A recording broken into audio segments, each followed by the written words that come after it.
Ma question pour l'oracle aujourd'hui: comment l'élection présidentielle roumaine de 2025 influence-t-elle l'avenir énergétique et politique de l'Union européenne?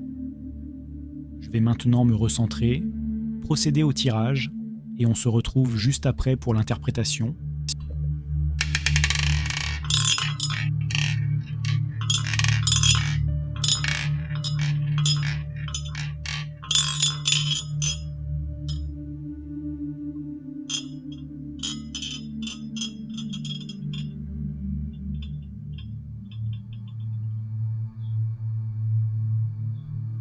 La roulette de Joanne a parlé, et c'est la case 13, obscurité.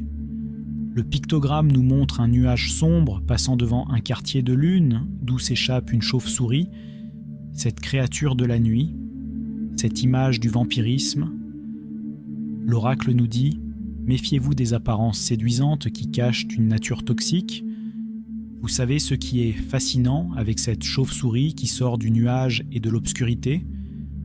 Dans les mythes, c'est le symbole du vampire, celui qui se nourrit du sang des autres pour survivre.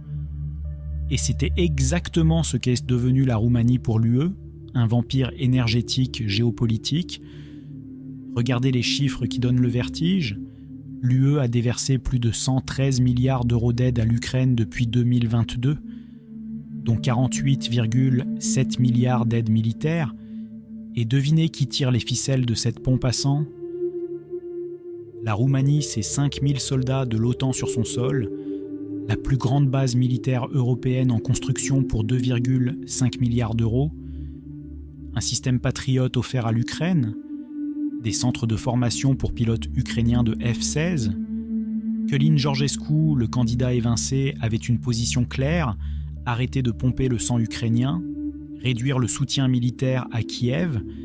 Et là, regardez la mécanique vampirique à l'œuvre.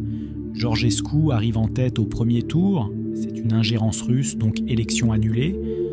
Georgescu requalifié, mais trucage des comptes, donc candidature rejetée. Dan gagne miraculeusement, la machine de guerre peut continuer.